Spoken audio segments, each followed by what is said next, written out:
Monday nights have never looked so good. 6 p.m, Simon and I coming at you from Precision Golf here in the UK at Surrey. We bring you all of the latest insights into golf coaching and club fitting. Make sure you send us all of your questions during the show this evening. Tonight, Simon and I, we're going to play 9 holes and we're going to take your questions as we play. Check out to see who wins a shocking golf pro and a very good amateur golfer going head to head. He's in prep for his club champs at the weekend. So, not been club a lot champs, of prep. well, they're working too hard. Yeah, it's thankfully been that. But although when I did play 10 days ago, it was not bad enough to be disconcerting and not good enough to get my confidence too high. So nice, happy medium. Not masses of golf to cover this weekend. We're gonna crack straight on. We want to get into the questions. We want to get into playing some holes.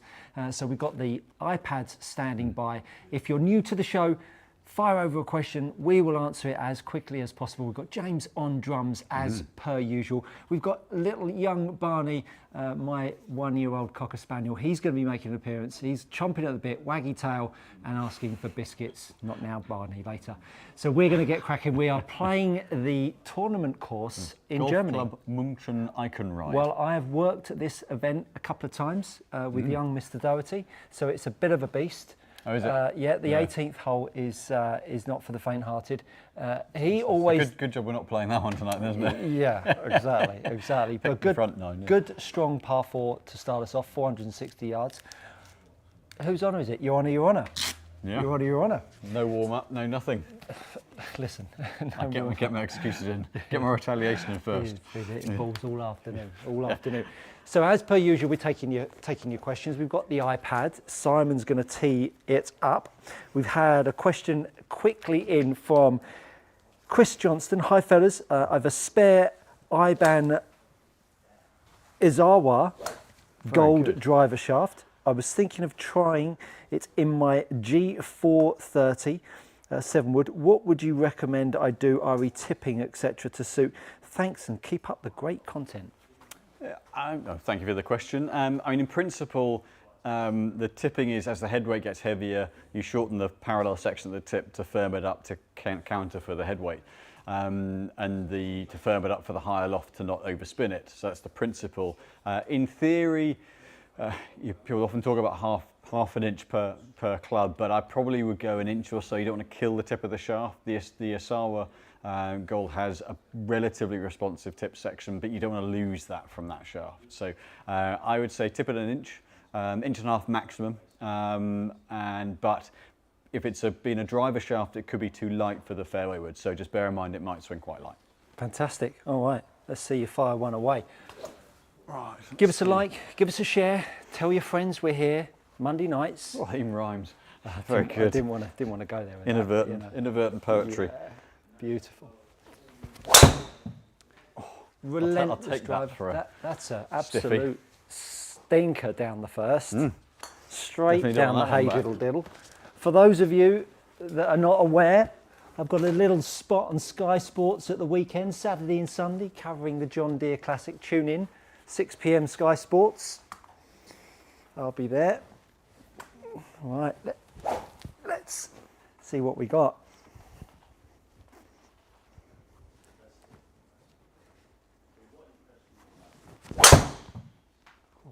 So from having played here, this is the first time I've seen this course. Is it, as this tee shot suggests, quite a narrow, tree-lined, very much so, demanding course off the tee?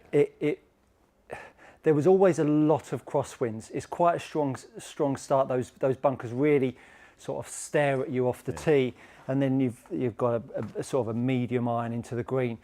But it's one of those really flat German golf courses. Not much going on, but it's a good test. It's a good test. Yeah.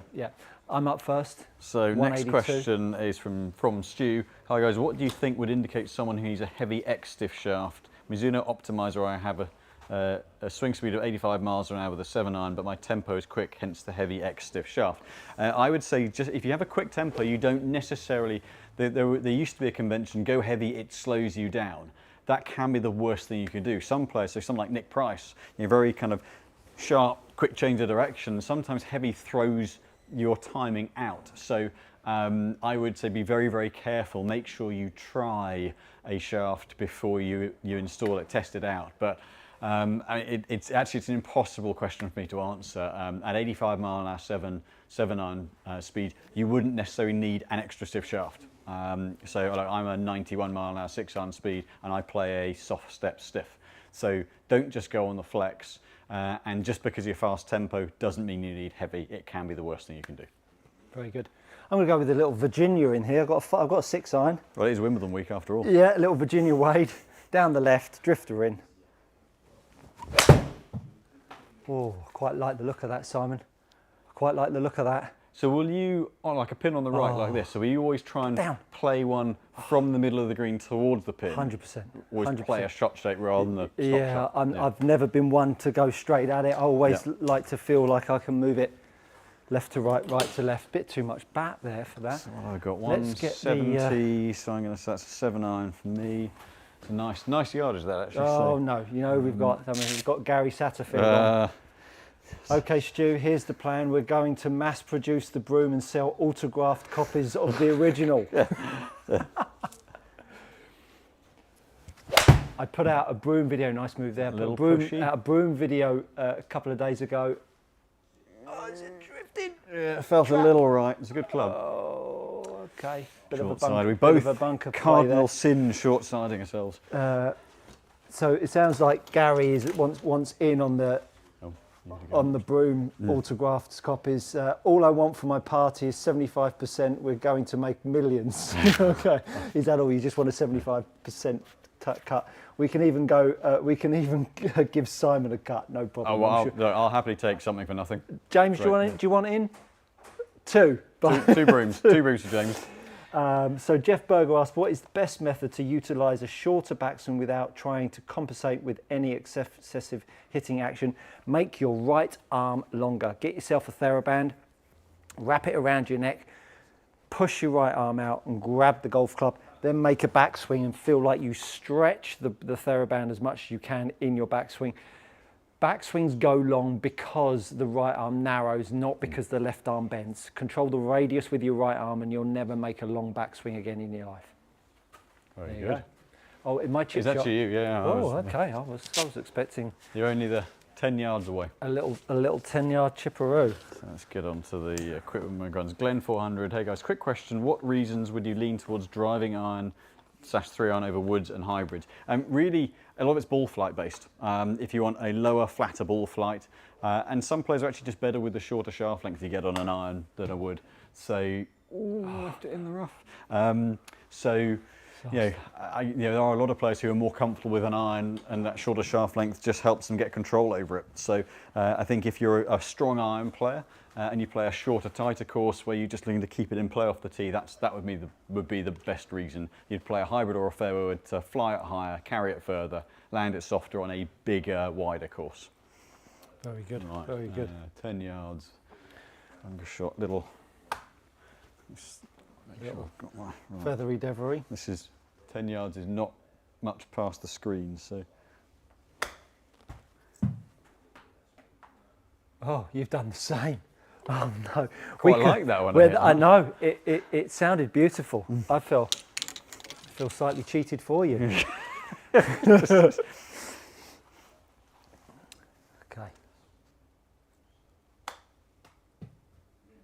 Oh. No. Gone aggressive at it. I did get a bit aggressive at that. Plenty of questions coming in on the Precision Golf channel. Let's ask you one of those, Simon. So we can do Martin's one we can do once we get through the 9. Could you test the Srixon Z-Star and the Srixon Z-Star X V-balls? We'll 100% do that. Simon's almost chipped it in. Thankfully, it was almost. Hopefully, they both give us 0.6 per foot. Yes. One putt bogey, phew. That was very generous. Gave me a 9 foot 8 inch putt. Now this is a good par 3. This one again very flat, quite a deep green, decent tier in the middle of it. Well, that pin's long, tucked away. yeah, I did go difficult pins, I think. 230. That was daft. 230, Jesus. So Stephen Hendren asks, good evening Stephen, that's a name I've not seen before. Hi Simon, what's the difference between the Dynamic Gold spinner wedge shaft and the Dynamic Gold S400 inner wedge? The spinner shaft is in my new Wilson Staff model wedge and the S400 is in my old RTX4. So the spinner shaft has a longer tip section to get a little bit more action, a bit more spin, but it's a few grams lighter. So it used to be, people would say, oh, put an 8-iron shaft in your wedge, that will give you a little bit more spin. Basically, yeah, it's a longer tip section, and in essence, that's sort of what it's done. It's not quite the same as that, but it's a few grams lighter, like 5 or 6 grams lighter, but softer tip. Yep, that's very all. good. Yep. Very good. What are you going to go with here? 230. I mean, a lot. I mean, that's 230 left flag. It's a left flag too. I want to kind of. I'm not long enough with the 4-iron to rip in a 4-iron. It's got to be the 2-iron. Going with 2. Like it. And then just basically try and find the green. Yep. That's aiming dead at it. So I'm going to have to aim a little bit right. Strong hole. And right. Oh, was that your back that popped That was there? my left hip. Got it. Yeah. Got it. Well, and the hips don't lie. So That's what Shakira says. I'll take that all day long. Yeah, nice shot. Back right corner. I'm going with the 4-iron, and I'm going with a little draw into the left flag. I could regret this, but why not? Why not? I've got my broom feels going on. Come on, Stewie.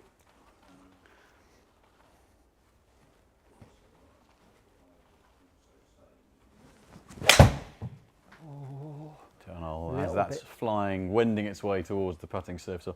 Daniel Winterbottom, hi guys, you've got a gap in between my set.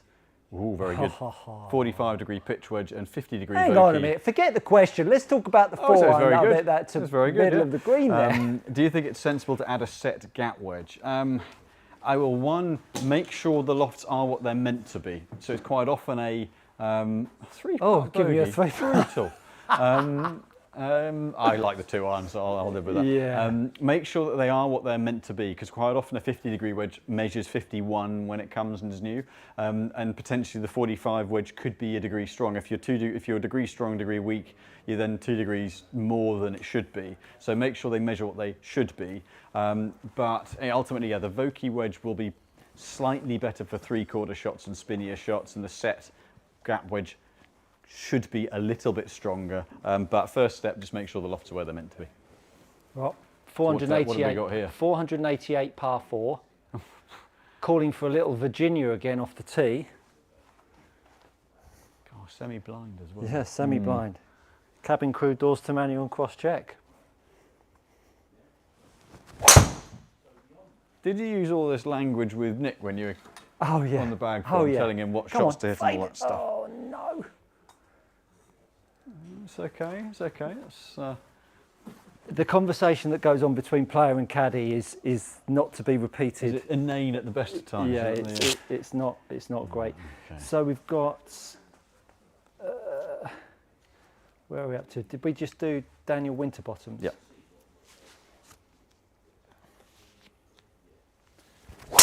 So we've got Eric Wallace. Fellas, love your content on these live streams. Eric, top man. You've killed that.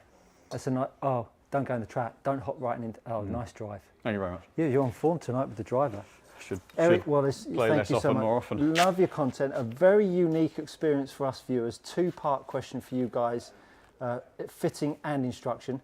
Eric asks, sorry, I won't turn my back to you.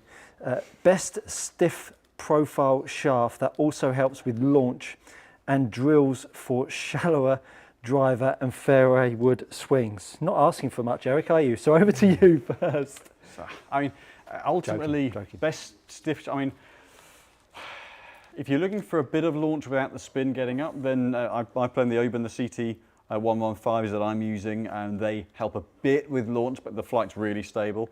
Otherwise, any shaft that helps with launch tends to be softer tip, so you tend to get a bit more spin. So there aren't going to be too many that do that, but certainly I've found the Oban's very good. Yeah, I'd say that. Yeah. My question would be, why would you want to get shallow with your driver? And are you talking about angle of attack, or are you talking about path before I answer that? That would be a couple of questions on that, because shallower for some means angle of attack, shallower for some could mean path. And so answering that question, if you could just quantify which one you mean. Yeah. So we'll do that exactly. first. Yeah, it's like the English letters there, and there, isn't it? Yes, In English language. yes. So the meaning's the same thing. Most definitely, most definitely. I'm going to go with another 4 iron. I'm not sure. 90% power, Yeah. 70 to 80% spin. I think that's going to. I mean, it's been quite. It thinks you should hit 1 iron. Looking at that, which is interesting. I'm going to go with the old high B. I just worry that this is going to go too long, but we'll see. We'll see.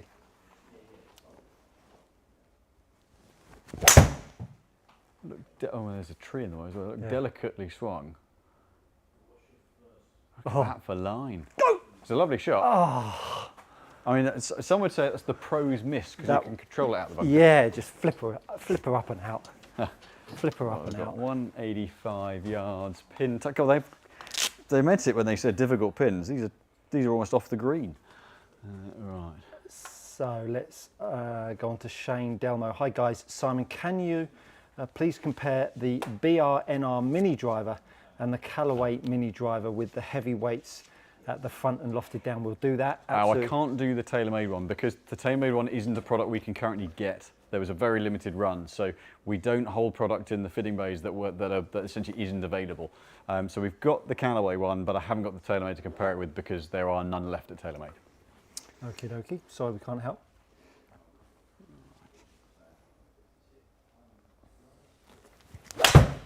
That's So gone Eric- left a little. Eric said he's after a launch for the driver, so he's looking for some less angle of attack. So an angle of attack drill with driver. What I would do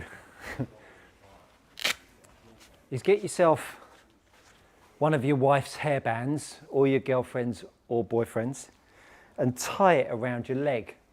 And Oh, it's this one again, is it? and so the alignment stick sits on your left leg, and then what you do is you make some practice swings where you feel how the golf club can start to unload before the handle gets to the alignment stick. And when you have it wrapped around your leg, then you can grip it with 2 hands and start to feel how the golf club can swing down at the bottom, because what we have with this lever system in the golf swing is we have a pull phase and then we have a swing phase. And when you are very aware of the swing phase, it allows you to get up on a driver, which starts to get that high launch, as opposed to it's too easy to keep pulling with the driver, which then gets the handle in front, hitting down and too little loft. So the shaft question from Eric was about driver shaft. So again, a kind of high launch, low spin. That was always something that the old Mitsubishi Fubuki was brilliant at, but you can't get that anymore, so that's not a great one. Diamana GT, certainly not a bad shaft for that. Certainly a stiffer feel, but that helps a little bit with launch. Again, you're never going to get a high launch, low spin shaft that's going to make that much difference to launch. If it's launching it high, it's going to put spin up a bit as well. So you're more likely to get a head that's high launch and low spin. But I mean, the things like the Tensei 1K Pro Blue isn't a low launch shaft. It keeps spin in check reasonably well. Acura, the TZ6 series, the Gen 2s, yeah, they're a more responsive tip but low spin. How good a knowledge has this fella got? Well, likewise. Likewise, I'm just glad I don't have to stick something between my legs. I was going to offer to hold it for you. Yeah, I was going to ask, but I thought that might be a bit fruity. All right, let's see. Delicately played. Too delicate. We're being too delicate with these short game shots. We are being too delicate. Who knew? Who knew we could still be you too to go. delicate? Who knew that dead sheep? Dead sheep, still me. That we would be overly delicate. All right, come on, let's get this one in.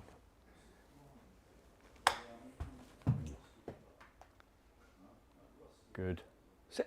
Nicely played. This looks like the green's just very slightly up It is, from the yes. That's a bit of a naughty flag from 220 out, isn't it? I stupidly put it on difficult pins. Got it. Nice idea. So I'm to blame for that. Well done. Well done. 12 yards this time, right? So it's just a little. So Nick Luton asks, nice chip. Thank you very much. Nick Luton asks, guys, loving the show. Nick, thank you so much. Really appreciate that. Sorry, I keep turning myself back to you there. Stu, can you clarify the best height for videoing your own swing? I struggle to get it right. Some people recommend chest height, others hand height. What's the best? For me, consistency. That's the only thing you need with a camera height. Whether it's chest, whether it's belt line, I have no real preference. I think as a coach, when you're doing it for 6 or 8 hours a day, you just get used to it. I'm sort of midway between belt and chest, but once you get the height the same, now you know what you're looking at all of the time. It's when you go up, down, sideways, that's when it starts to get a bit misleading. And I always like to get the lens between the midway point between the toe line and the ball line. But as I say, consistency is key. Keep doing it at the same height, whatever your aim is. As I say, midway between chest and belt, and the camera midway between toe line and ball line. I guess with that, is that because you don't get as little skewed visual on where the planes are through the whole swing? And this is my problem when you see the stuff on the TV. If you've got, they'll sometimes compare two swings, and they go, look where the ball position is in this one, or the club is in this one, but the camera angle is completely different. As soon as you go angular, a golf club can. So if someone was set up, you set up to a golf ball. If I was videoing it here and take the golf club back to the first point, let's say, so if I was to have the camera angle here, it would make it look like the club head is outside the handle. If I put the camera here, it'd look like the club is swinging inside the handle. So you can. I don't move position if I just do that. Yeah, that's it. That's it. Exactly. And so the orientation of the head will really be affected. So if you can, try to keep it in the same spot as say midway point between ball and foot line.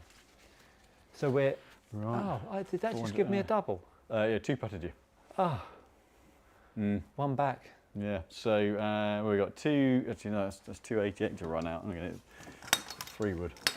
Disaster. Gary Satterfield, what are the odds of seeing you two competing on the golf course? That would be awesome to see.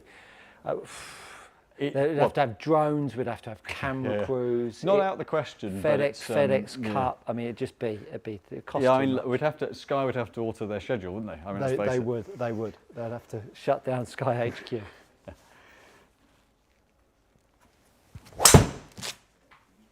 Slightly heely, so that should fade back. Or not. That was good to Don't bounce left into the bad stuff. Yeah. Sorry, I didn't. Sorry. No, and I'd love to say that I chose that. I've hit it in the rough, so I don't spin back into the water. But got it. The next shot. That was just a straight out pull. Yeah. Do you see what I mean by it? It's like the typical kind of parkland flat golf course with these trees that are just. It almost feels like they put the trees there to frame the hole a little bit. Yeah, begging for the ball to just catch it, drop down, and.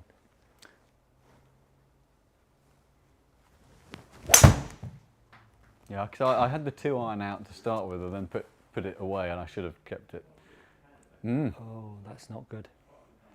Oh, that's not good. Neither of us are position A, really, are we? That's not. So Andrew Evans, evening fellas, evening Andrew. Love the content, thank you very much. Given the T150 only has the muscle channel in the 4 to 7, sorry again for turning around, in what ways, if any, are 8 to pitch T150 different to the T100?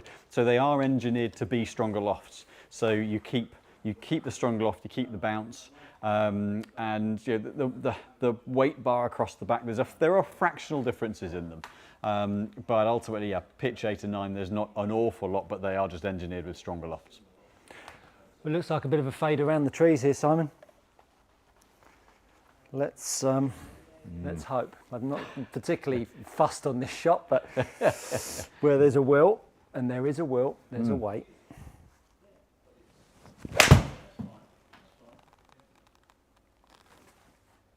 So tough to. I mean, it did well to get some fade on out. Oh, she's dry. She's dry. Oh. Well played. I knew that's what Get you meant. That dry. I knew that's what you meant.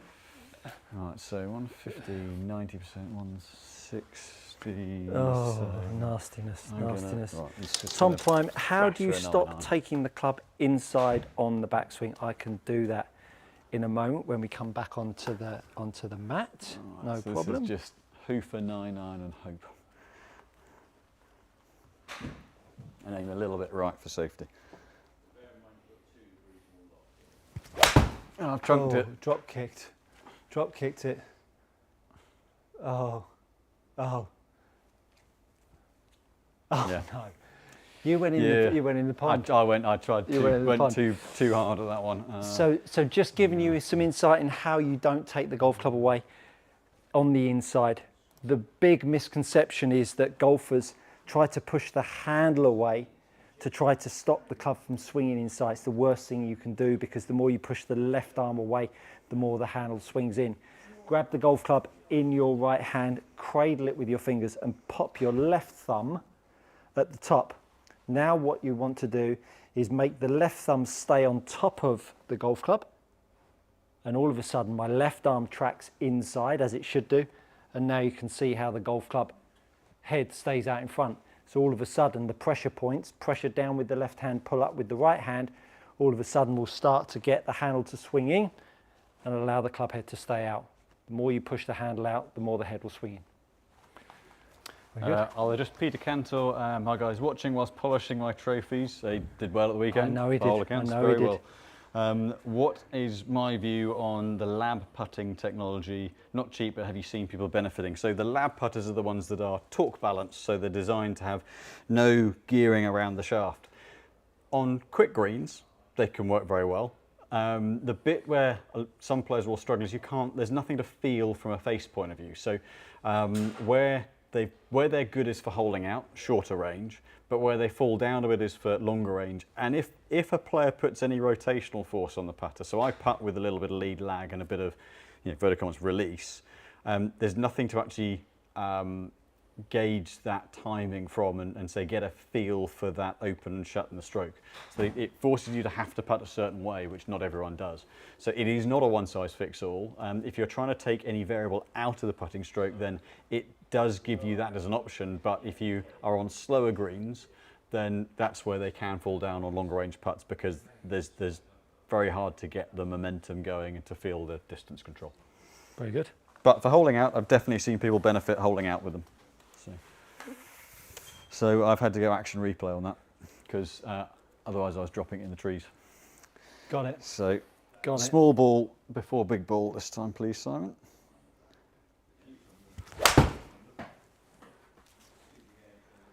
That was a better strike. Not hard. Oh. Oh, hello.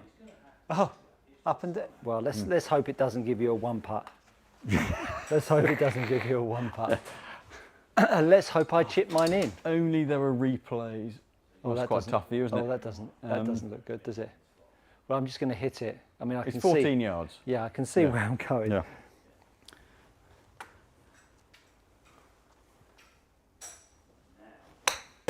Oh, long, big. I just wanted to get it on the green. I wasn't sure how much the leaves were going to take. Norwegian, well, the leaves are where you're stood from, so it's actually not around the ball. Oh. Well, Norwegian Warhound, on my way to Florida without the clubs. Sorry about that. A travesty to say the least. What wedge shaft weight would you consider for someone who plays DG S300 in the irons? We'll watch when we get to our lodging. It's very hard to go heavier, but actually matching and going S400. If you can get hold of an S400, go an S400. That would be my feel on it. So that's you. What have we got here? Oh, it's another fiddly diddly one, isn't it? Now there's a story behind this hole, but I'm not actually going to tell it live on air. I'll tell you afterwards. Ooh, cryptic. I've got 4-iron. 4-iron, okay. A little laying right back. A little Virginia. Well, this will go about 220. Give me 120 in. There's a stream ditch running across the fairway. 262. Yeah, that's fine. Yeah. Then Andrew Evans, loved the Pinehurst video. Thank you very much. Can you fill us in on Matt's clubhead speed? The man bombs it.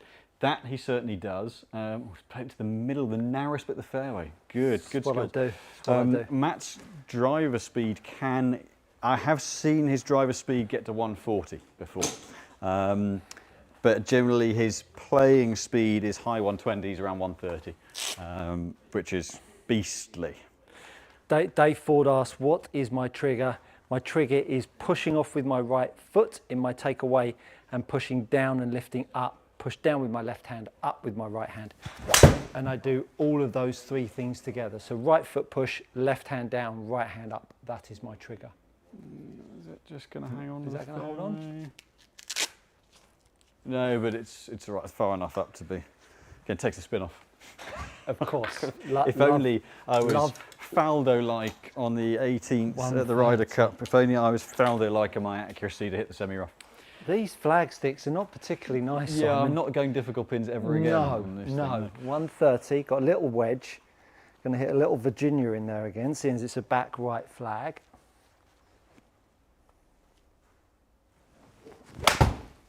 Oh, I quite like that. James Doherty, hi guys, there's still space on the Costa Navarino trip. Sent an email, but not sure it got through. Thanks. Yes, we certainly do. Yeah, we're still best part of the year out, 100%. So yeah, absolutely.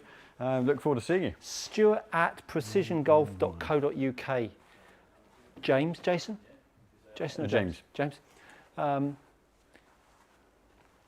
Send it now. I'll check at the end of the show and I'll respond immediately. And then Stephen Hendren, thank you for the response. Simon, struggling with timing on the new wedges. I'm just going to go back to the response. Okay, yeah, and so with that dead weight change, there will be a slight balance change as well. So that weight change will be the main thing. So I've got 101 out the semi-rough. Don't want to go long, it's just a stock sandwich. I'm going to go forward for this because I don't want it to come back at me. Alrighty. Which one have you done up to? Shane Delmo? That was Stephen Hendren. Sounds like a snooker player.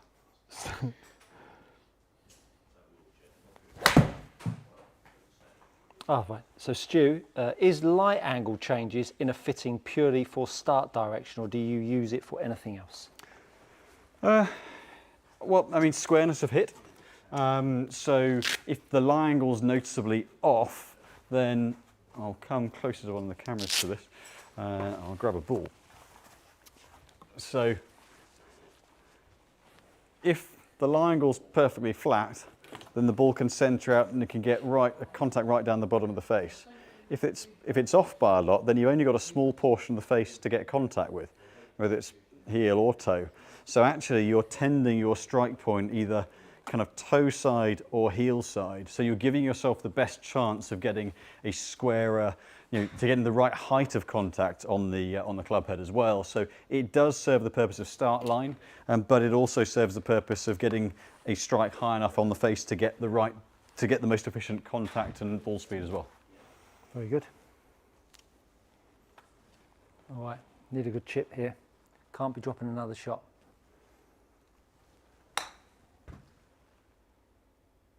Ooh. Easy. Oh, stay on the green. James Linton saw Cobra have released a long drive, dark speed head. Got me wondering, other than loft, how do long drive heads differ to normal heads? Is there any argument to use one in one's game, like Bryson? I mean, the long drive heads tend to be lower loft for a start, so they tend to be more of a kind of 4 or 5 degree, maybe 6 degree loft versus an 8, 9, 10 degrees. So that's one area they'll change. Structurally, they do have to have slightly different weight properties to. The heads distort more at very high speeds and they distort differently. So it will affect. They tend to be a lower spin design, weight a little bit more forward for higher ball speed and lower spin. So they tend to be a little less forgiving as well. But they're normally at very low loft. So it's whether Cobra over here haven't announced releasing a long drive head to retail. So this kind of head might just be either a US only or very, very limited run, possibly even a tour only. So at this point, Cobra haven't communicated on that in Europe yet. Good par 5 this one. Second shot, soup on the left. I've just made double. I'm now 2 back.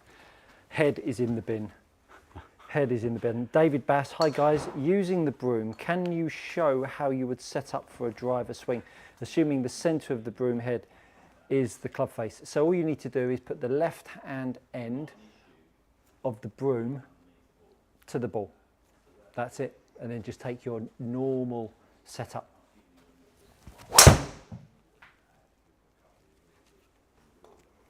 Ripped. I made a very, very slight change to my driver recently. Have you? Yeah, I mean, very, very slight. Absolutely monstered that. In that, where, due to your good work over the last couple of years, I'm not moving off it as much. I was starting to find it a little bit head heavy. Oh, okay. And so took a fraction of head weight off, and I'm not having to fetch it quite as much. Nice. It's allowing my hands to be quieter through the ball. Oh, very good. Yeah. Well done, So with a bit of swing development and getting less lateral shift, I've had to very slightly change the balance of my clubs. Oh. So. After the workout I've done today with these wretched bars, I feel broken. But I need to find some speed, and I need to find a bit more distance. Right, come on. Here's a good question from Tom Ashmore. Evening, gents. Off to Scotland next week for 10 days. Do you have any course recommendations around the Dunbar area? Got a tee time at North Berwick already. I've not played a huge amount of courses around there, sadly. I mean, one of the ones that I've always looked at and thought that'd be great to play, that's a slightly unsung one, would be Panmure. But I'm not familiar with that area at all, unfortunately. I'm more familiar with the sort of St Andrews area, but there are so many courses around that part of the world. It's hard to go wrong. That is golf heaven area. When you're playing that region, it's just like, we just turn up at a Muni, 9-hole Muni, and it's just going to be amazing. Yeah. So I think wherever you go, you're always going to be great welcome, great food, invariably, from like just an average cafe to a super restaurant. Yeah. It's always a great place to be. Yeah. Always a great place to be. 237, par 5, water on the left. I mean, I'm 2 back. I mean, you know, I'm going for it. Yeah. I'm not going to, even if you go in the water, I'm not chickening out. Yeah, well. So this is a hybrid. I'm going to have to step on the gas on this one. Come on, Stu. Let's pull one out the bag here. And I think I might have done. Sounded good. Stay in the air, please. Stay in the air, please. Yep. Oh, look at that. There's an absolute worldie of a shot. I'm here all week. Absolute worldie of a shot. You can find my diary. Even landed in the upslope to soften it. Good golf coaching, I believe that is. Anyway, let's carry. Let's not linger on that too long. 226. That's just a nice solid 2-iron. Flighted up a little bit. That was naughty. That was naughty.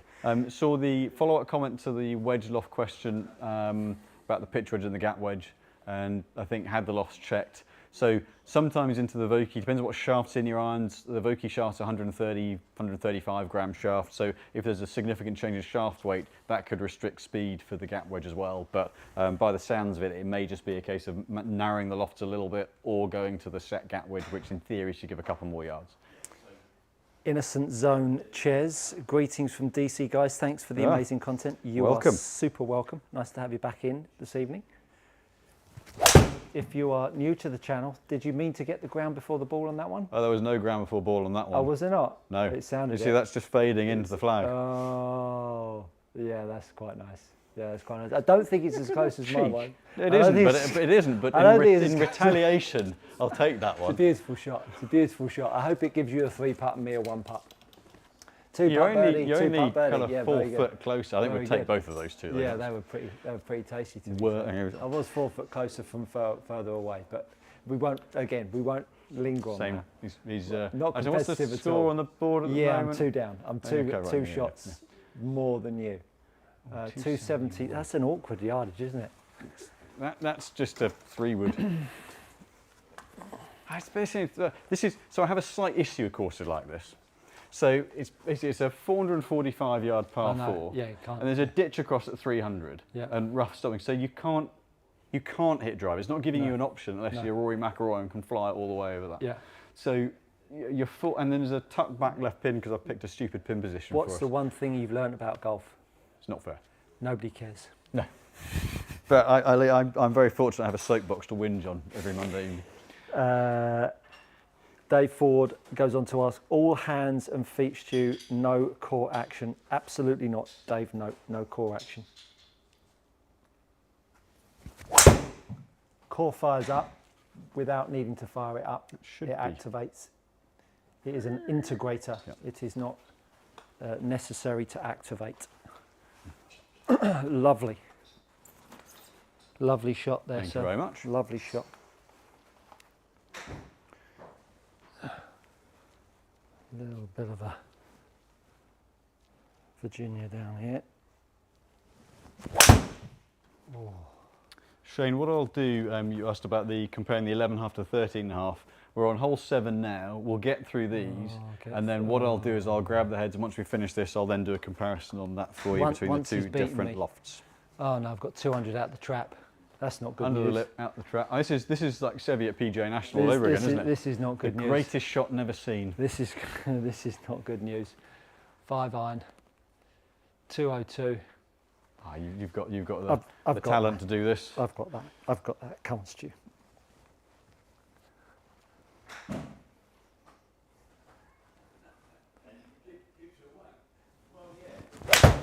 Oh, I've hit that well. I think so it sounded. Did it catch the lip? I think it needs to hook. No, it didn't catch the lip. I saw a little. There was the sand puff up. I wasn't sure. Oh, sit. Oh, sit. Poor old Barney's sat back there going, I am. I know. Ah, that's a shame. 176 to a tucked back That's left a pin shame. again. So where are we at with your question, Simon? Are you up to horse racing legends yet? I haven't done that one. I did, so it would be Aiden's next, then the legend.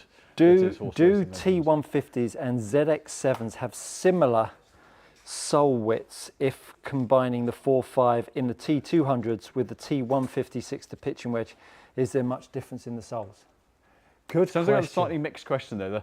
The ZX7 and the T150s are pretty similar for sole width, but the ZX7s have a cambered sole, so more bounce on the front half, less on the back half, in principle to help turf interaction. The T200s will give you a different sole width than the T150s because they've got more tungsten in the sole, moving that weight further back, so they've got to go wider in order to give you that profile. So you will notice a slight difference between turf interaction between the 200s and the 150s. And I hope I've interpreted that question correctly, but no between the ZX7 and the 150s, but a different angle, and yes between the 200s and the 150s. If this is your first time watching us on a Monday night, Simon and I are always here, 6 o'clock, taking your answers. Taking your questions, taking your questions. I didn't want to put him off. Taking your questions on all things golf equipment and golf coaching. That's a beautiful shot. Safe with the direction of shot. Looks like I'm chipping again. Looks like I'm chipping again.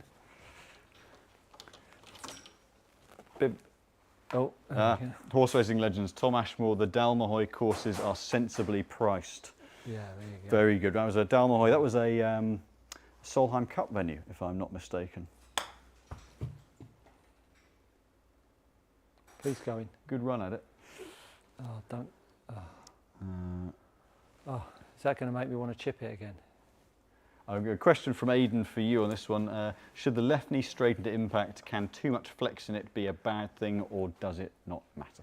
Does it matter? I'm a big advocate of as long a left leg as possible and a shift from pressure from the left toe to the left heel. I think if you're creating more flex or as much flex in your left leg at impact as you were at address, the chances are the force is going onto the toe of the foot, which will restrict the amount of hip turn and restrict the amount of chest turn, which will affect your arm pitch and plane and the way you release the club. So absolutely, left leg posted up into the heel is an absolute biggie. If you do it well, if you absolutely isolate your leg well and change the pressure from toe to heel, and you start hitting the golf ball offline, it is not your leg's fault. It is something going on in your backswing and downswing. Because if the leg is doing that, you're going to be pretty good with your lower half. So would I be corrected if you have to have a flex knee, then you've got a lot of lateral movement, and that would be the only reason why you might have to have it flexed? Yeah, 100%, yeah. Oh, I'm not doing very good. Chipping around is the tough greens. on these, Yeah, to be fair. yeah. When I'm it not- says 5 metres, it's Yeah, I'm not doing very well around the losing greens, golf to be balls, fair. isn't Feels slightly hard done, babe, but like, I'm not gonna whimper. Hang on to not it. much, not much. Oh, it's given me a 1-putt bogey, so it's only made me 3 back. Gonna need a big capitulation by you up the last 2 holes. Yeah, I mean, it's possible. It's possible. Anything's possible. It's a tricky par 3. This, I mean, it's 600 yards, par 3, 200. 2 on a right edge. 2 200. on a right edge. No real breeze to speak of. That's just a smooth, gentle, smooth little Andrew 5 Hommant, love the channel. Thank you so much, Andrew. Looking forward to booking a full bag fit soon. We would Brilliant. love to have you down. Quick question. You use the Pro V1 as the ball for most fittings. Does that often suggest Pro V1 as your new ball when fitting is complete? No, and we use that one when we're doing most fittings because that's the ball that most people play. So we always use the ball when we can that the person plays. So it's representative data, and then we'll recommend a change if required during the session. But Pro V1 is the most used ball by an absolute country mile, Pro V1/Pro V1X.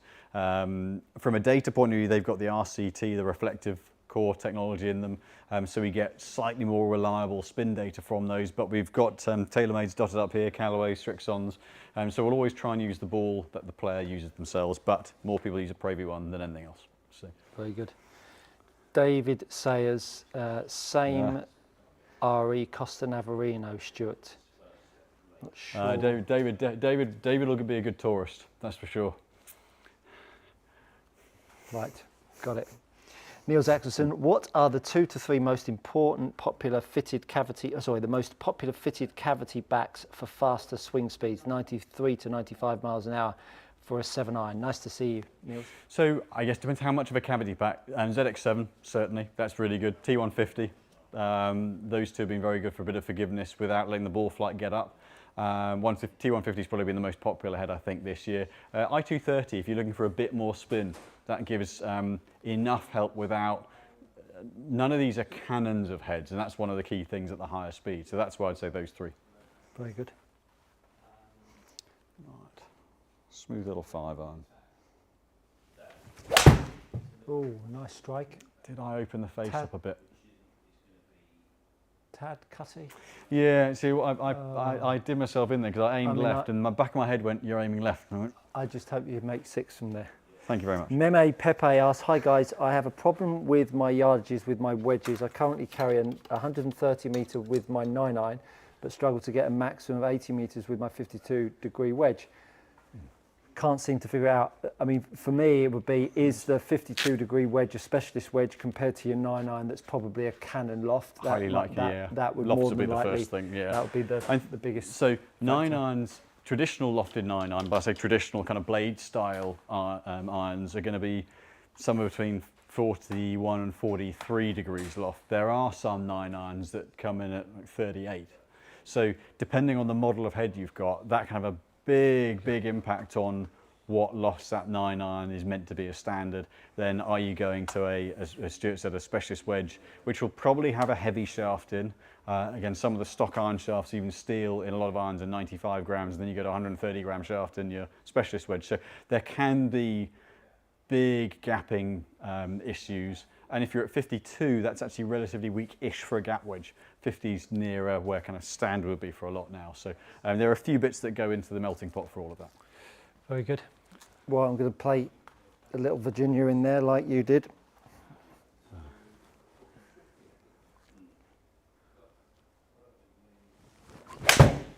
Oh, I like it.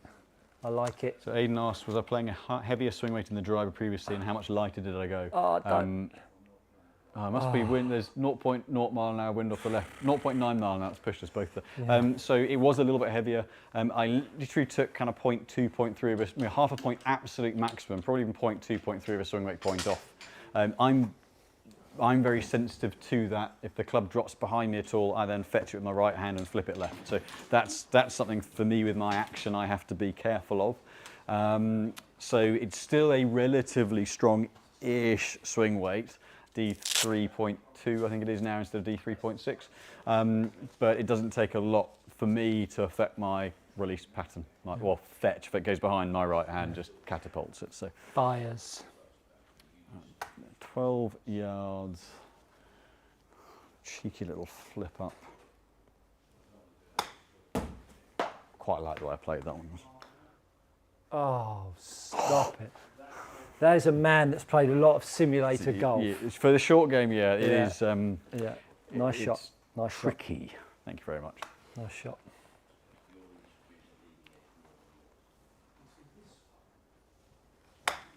Oh, nipped nicely. Some great course recommendations here. David Sayer said Panmure is immense. Daniel Winterbottom, Dunbar and Craigielaw. Craigielaw, I forgot about that. Yeah. They're great courses too. We're all really quite jealous of Tom's trip coming. Yeah.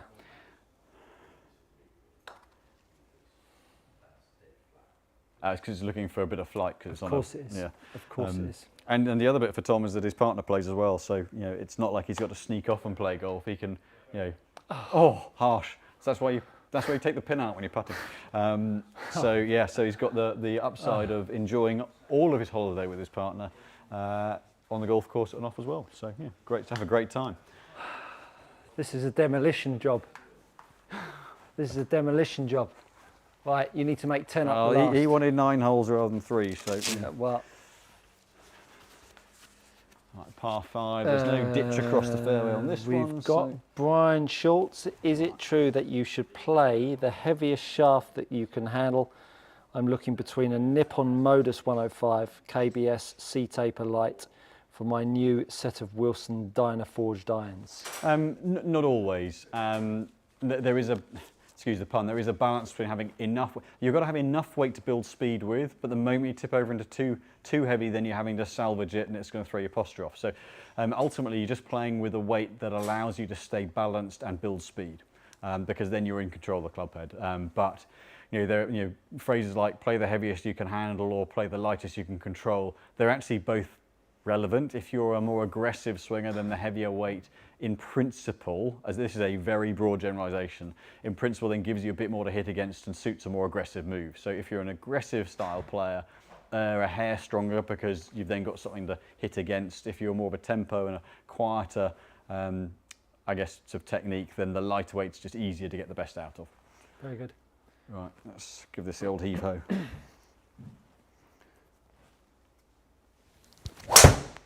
Pulled it a little bit, that could be bunker bound. Gary Satterfield asks, he's having a bit of difficulty controlling the depth. I've heeled it a bit. Oh, lovely. Pull and a heel. Oh, yeah, it's a perfect miss hit. I did a little. Gary Satterfield asks, he's having a bit of trouble controlling the bottom of his arc in a bunker. Always a tricky. There's two things that go on with bunker shots, is that we tend to lean into it, where we start to soften off with our legs and we start to dig, which is where you really start to battle with controlling the base of the swing. A great drill is to lock both your legs out and then just make some swings.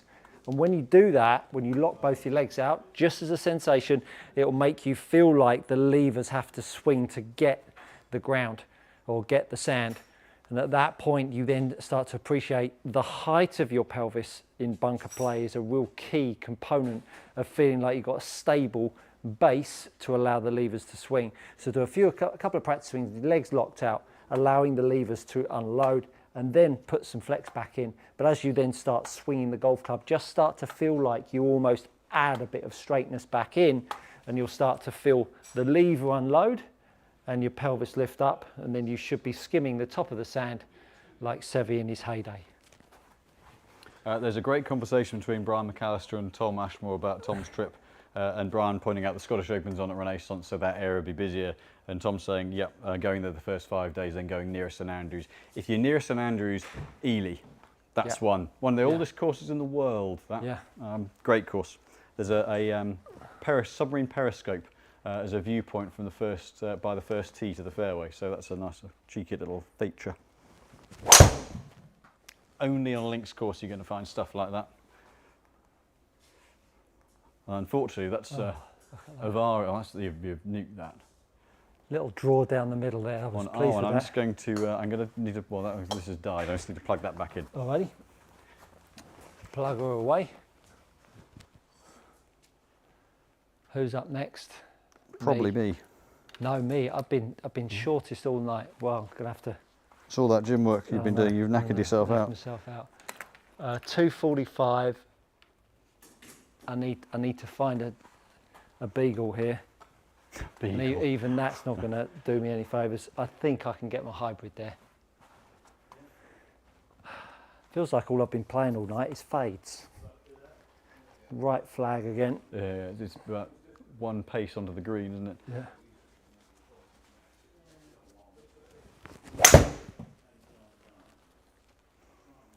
Didn't sound the purest contact. Bit high off the face. Okay. Stay in It's the going to air. hit the bridge though. Stay in the air. Oh. Just carried the. I mean, that was beautifully lined up. There you go, 236. Let's get the deuce out. The twosie. The deuce out and give it a smack. 2-iron. My pleasure, Gary. My pleasure. Got a little 2-iron. Should be well enough hit. Got a little 2-iron. Oh, hello. Oh, look at this. Inadvertent fade. Beautifully played. Thank you very much. Beautifully played. Beautifully, and he didn't practice tonight either. He hasn't warmed up. He's come straight out cold. Barrack me for that. Come straight out cold and done an absolute demolition job on me, which I probably won't hear the last of. The short game has been shocking. I can't get a feel for the distances. It is while hard I'm when it says, you know, kind of 6 yards engaging landing depths, and short game is tough. When we've done our winter leagues, the short game is the bit that. Oh, and he's canned it. Thank you. Good fun. Good fun. What a hole out. What a hole out. What a hole out. What a hole out. Let's see if the old iPad has charged itself back up. See if we can get. Right, I'm going to get questions. We're going to do that. I can do that mini driver very briefly. I'll run and get those. Let's see. So, going to do that, and then we will very quickly see what questions we've got on here. Who do you fancy for the Open? Good question. Well, hopefully you all remember I picked Bryson for the US Open. As for the Open, I think Shane Lowry is in good form. Shane Lowry. Oh, is he in good form? I think he's in good form. He's been a bit streaky, but I think he comes alive obviously on Open Golf. I was very fortunate when I was working with Nick Doherty. Shane had just won in Firestone, and we played the last round. Nick was about 20th going into the last round. Shane was there or thereabouts as well. And around St Andrews, he was just unbelievable with his short game. And I think out of all of the places, I mean, his short game is always really obviously paramount, but having it at St Andrews where he knows, where they all know, and seeing him play how well he did around there makes me feel he's at one with that golf course. And I think he's someone that always plays the Dunhill. Or Troon, where it is. Even though the Troon, yes, absolutely, yeah. He's got all misty-eyed about that one. No, the reason why I was thinking because I was thinking about the ladies' British Open, which is very true. Very true. Well, Troon, I think this year, I think it's going to be brutal setup because I think the amount of rain, the moisture in the turf, the rough, I think it's going to be pretty harsh. So I think long game, someone who's I think more than normal, straight driving. Yeah, I mean, he doesn't battle with his driver. No, I mean, no, it's very true. He doesn't battle with his driver. I don't fancy a Bryson or I don't fancy a Brooks Koepka. I don't fancy big hitters around Troon. I caddied in 2004 at Troon, and we played with Steve Lowry, if you remember that name. Yeah, so that's an old big US, American chap. yeah, goatee beard. Yeah, and he just poked and prodded it around and just played some lovely golf and got himself into contention. Very, unimpressive off the tee, but kept on putting it in play. And I think when you look at Troon, it's certainly that style of golf course. And you look at, I mean, we were treated as such a final round shootout last time. Who would I put? who's playing really well at the moment, but it pains me that someone like a Cantlay could do very well around there. Yeah. Just putting it in play. I mean, Schauffele's not going to be far off. No, He's on. So this one's the 11.5 degree. That looks like the range at Sunningdale.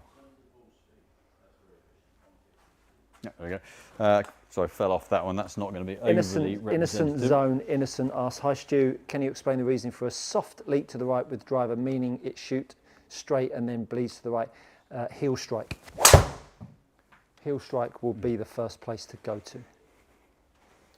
So that one's the 11.5 squared off, 13 launch, 2.6 on spin. So this is very much a driver flight rather than a fairway wood, i.e. spinny flight.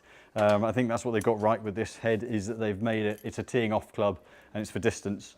They're not trying to make it overly playable off the fairway, because then it falls into a no man's land. And that's been the problem with previous models from all the manufacturers, is they've tried to keep it usable off the ground and then you lose the distance off the driver. It'll never be as good as a fairway wood, smaller heads off the ground.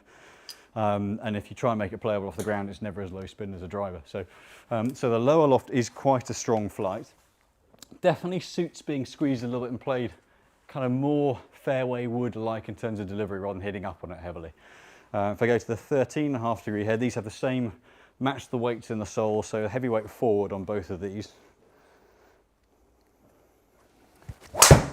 Frank Lehman says, I don't have a question for you today, just want to say thank you, Andrew. I follow all your tips and you have always convinced me that your swing tips and logical explanation, you are the best. Thank you so much, Andrew. Frank, rather. So launch angle from 13.5 to 15 and spin from 2.5 to 3, just under 3.2. So you can see we've got about a 20% lift in launch and a 20% lift in spin. So the couple of degrees, as with anything else, just seeing that flight pick up. But for me, I'd go the 11.5 to get it more of a driver shot. That would be the same as my 3 wood. Very good. We will do the Swixen ball comparison next Monday. So we haven't got around to that, but we like to keep it a strict hour. Make sure that you all know how we run the show. It's been a great evening. Hopefully you enjoyed us playing a few more holes. We're going to try and be a little bit more activity driven during these lives rather than just standing here and talking heads, and hopefully get a few more guests on. Another busy week for you? Yep. Good Absolutely. answer. Yep. Another busy week for me. Do check me out. Going to be on Sky Sports Golf covering the John Deere Classic. Saturday and Sunday night coverage starts from 6 p.m. Big thanks to Simon, James, as usual, on the discs. Barney, he's done nothing, but lovely to have him with us. Thank you for all your questions. Join us next week, 6 p.m. We'll see you then. Have a good week.